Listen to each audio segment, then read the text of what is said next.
आवाज नहीं आ रही है। बातिश जी आ रही है आ रही है ना? हाँ जी जी। रिकॉर्डिंग नहीं होगी। हम सबके अत्यंत प्रिय और सूत्रधा सदीनामा के करता धरता हमारे मित्र, ये बहुत ही सुखद है कि हम आज एक कविता की पुस्तक, जो पहली पुस्तक है डॉक्टर रजनी की, उसके संबंध में बात करने के लिए हम उपस्थित हुए।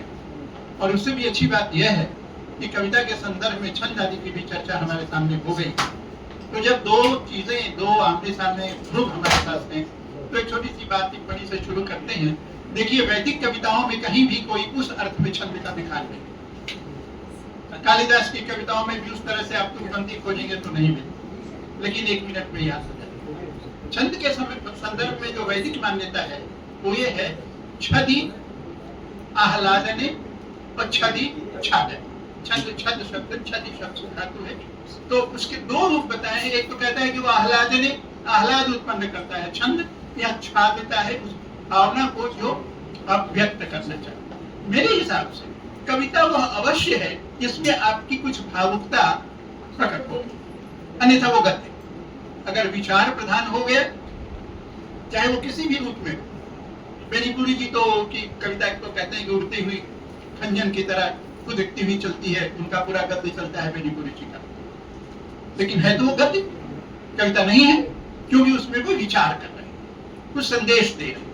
लेकिन अगर आपके अंदर का कोई भाव प्रकट हो रहा हो, यह अलग बात है कि सोने को भी सुगंधि चाहिए, तो सुगंधि देने के लिए आप अपने भावों को भी अगर किसी तरह रिदम में, किसी ताल लय में जोड़ लें तो ज्यादा अच्छा। लेकिन अगर आपकी बातों में आपकी भावुकता प्रकट हो रही है, करुणा प्रकट हो रही है, स्नेह और प्रेम प्रकट हो रहा है, तो चिंता प्रकट हो रही है, भावों के जो जितने भी रस है वो रस अगर अंदर से उद्वेलित हो रहे हैं, तो उसे हम करते हैं। ये मेरी मान्यता है, और मैं इसके लिए क्षमा प्रार्थी हूँ कि अगर हमारे विचार से सहमत नहीं है तो, लेकिन ये एक मान्यता। अब हम सीधे आ रहे हैं उजालों के बदलते रंग। तो जिसके बारे में बाकी जी ने कहा भी है कि न जाने क्यों कवयित्री को बार बार जीवन जीवन आया, और हमने लक्ष्य किया उसको पढ़ते समय कि कुल 75 कविताओं में से 15 ऐसी कविताएं हैं, 20%, अगर मैं गलत नहीं हूँ तो 20% कविताएं जीवन से संबंधित हैं, और हम उन कविताओं से कुछ आपका संपर्क कराना चाहते हैं। देखिए, एक एहसास है जिंदगी, विरोधाभासों के बीच जिंदगी की पहचान, विरोधाभासों के बीच जिंदगी की पहचान, ये कविता उन्होंने कही है। नेति नेति के बीच इत्यैव इत्यैव की, ये मैं जोड़ रहा हूँ, नेति नेति में ये नहीं वो नहीं, विरोधाभासों के बीच इत्यैव इत्यैव, वो पहचान करती है कि ये जीवन है। फिर आगे कहते हैं, उल्लास में कितनी जंग और कितना जीवन है, बाकी हर मुस्कान। कितनी जंग और कितना जीवन है, बाकी हर मुस्कान। एक ही जिंदगी कविता शीर्षक से लिखती हैं, यह गिरना उठना गुनगुनाना, दूर तक चलना या रुक जाना, एक ही जिंदगी और कितने हिस्से कितने। ये जो, जिसको महादेवी जी ने कहा है कि ये आकाश में कौन ये रंग बिखेर रहा है, ये जो आकुलता, ये जो विस्मय कवयित्री को हो रहा है, वो पता चलता है कि वास्तव में कहीं न कहीं काव्य का तत्व से मौजूद है। फिर देखिए, जिंदगी को लेके आती है, जिंदगी संभव है हर बार, जिंदगी संभव है हर बार, अगर लोग जीना चाहें वास्तव में। अब देखिए ना, हम इतने सब संपन्न लोग भी थक जाते हैं, लेकिन हमारे घर में जो काम करने वाली आती हैं, 2-2, 3-3 शिफ्टों में काम करती हैं, और अगर उनके अंदर संभावना है तो उनका जीवन है। उनके घर में टीवी है, वो टीवी देखने का समय निकाल लेती हैं, हमारे घर में टीवी है, देखने का समय नहीं निकाल, वे रिश्ते निभा लेती हैं। हमारे काम करने वाली ने लोन लेके अपनी बेटी की शादी धूमधाम से की। जिंदगी जीना चाहते हैं, संभावनाएं हैं, बेहिचक जिंदगी। देखिए, बेहिचक जिंदगी, कितनी बेचैन है जिंदगी, जिंदगी के लिए। हाँ, कितनी बेहिचक है ये जिंदगी, जिंदगी। ये बेहिचक अगर हम जिए तो जिंदगी हमारी क्या होगी? हर बार हिचकते ही लगे, कभी कोई साहस नहीं लिया। जैसे कहा ना कि कुछ होशियार रहे तो मामा बन जाओगे। एक लड़के के साथ एक किसी की प्रेमिका थी और शादी नहीं हुई। जब प्रेमिका मिली तो उसने कहा बेटे से बात कराई कि मामा को प्रणाम करो। मामा ने अगर शुरू में साहस किया होता तो मामा उसका पति होता, लेकिन मामा ने कोशिश नहीं की, मामा बन गया। तो जिंदगी बेहिचक होनी चाहिए। जिंदगी में मामा बनने का शरीफ रहा तो मामा बन गया, अगर साहस किया होता तो उसका पति रहता। तो ये जो साहस बेहिचक जिंदगी की बात यहाँ आती। फिर जिंदगी शब्द शीर्षक से उन्होंने 3 कविताएं लिखी, जिसे हमने जिंदगी 1, जिंदगी 2, जिंदगी 3 कहा है। और संकलन में वो आरंभ में कहीं, बीच में कहीं और अंत में कहीं है। ये जिंदगी भी कितनी अजीब है, कभी खूब कहती है और कभी एकदम चुप।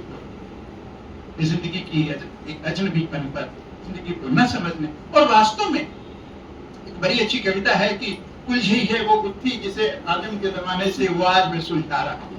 आदम के जमाने से जो गुत्थी सुलझी हुई है, हम अपनी जिंदगी में उसी तरह सुलझा रहे हैं और आने वाली पीढ़ी के लिए भी सुलझाने के लिए छोड़ रहे हैं। एक बड़े अच्छे दार्शनिक में किताब कही गई है कि जीवन वह है किताब उपन्यास जिसका पहला और आखिरी पन्ना पाया अध्याय का है।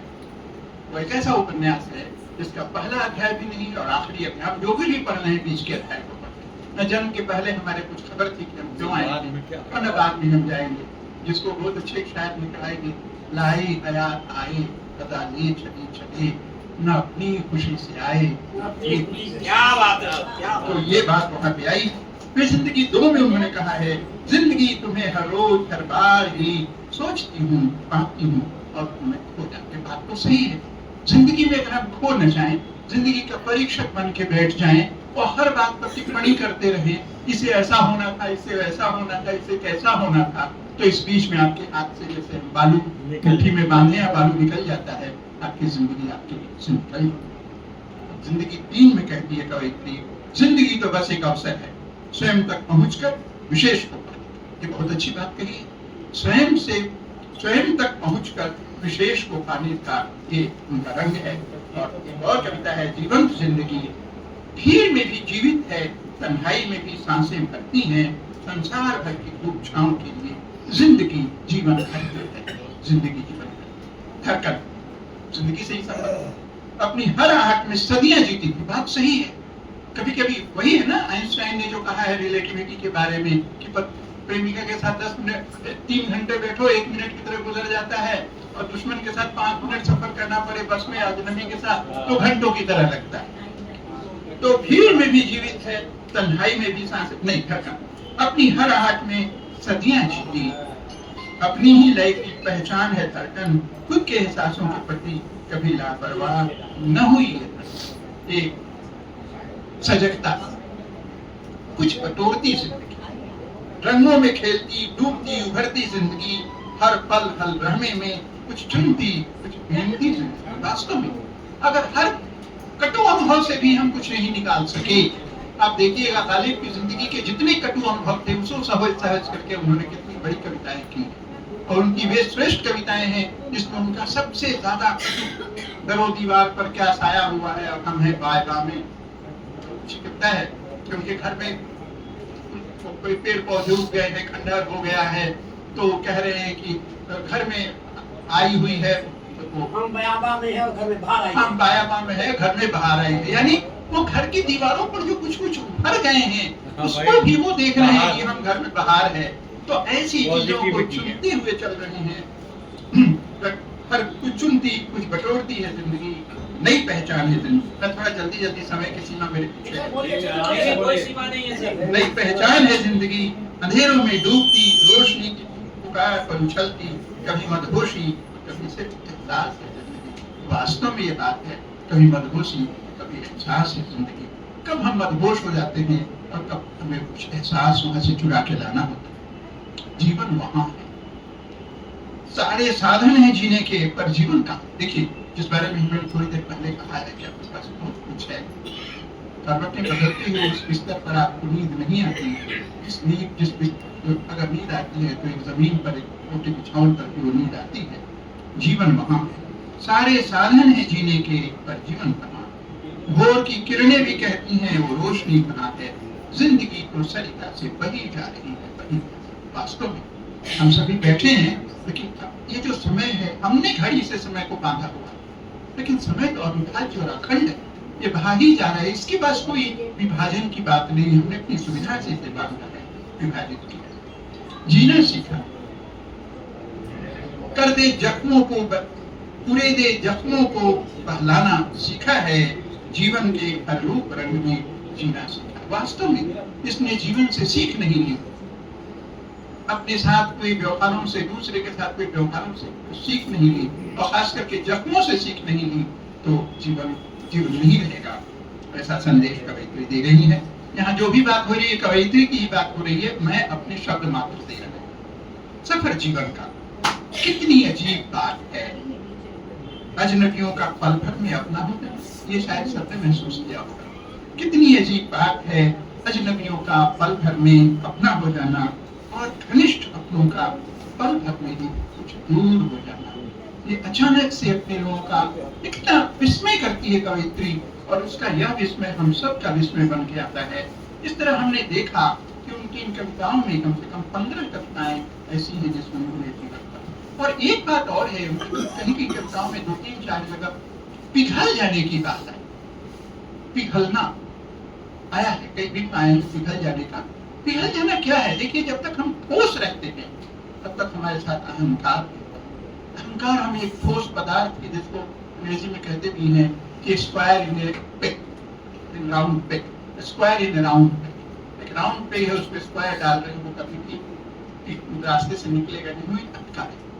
लेकिन अगर वो पिघल जाता है तो किसी भी स्थिति में निकल जाता है, किसी भी पदार्थ वस्तु में रूप ग्रहण करता है। तो पिघलने की भी बात मुझे मन में बार बार आई है, और ये पिघला नहीं है तुम्हारा आंसू बन के आता है। इसी को स्नेह भी कहते हैं। स्नेह का वास्तव में संस्कृत में जो अर्थ है वो है तेल, पिघला हुआ पदार्थ, द्रव, मोटा, तो पतला भी नहीं, पानी नहीं, उसमें कुछ मोटापन रहेगा, कुछ गाढ़ापन रहेगा, उसी को स्नेह।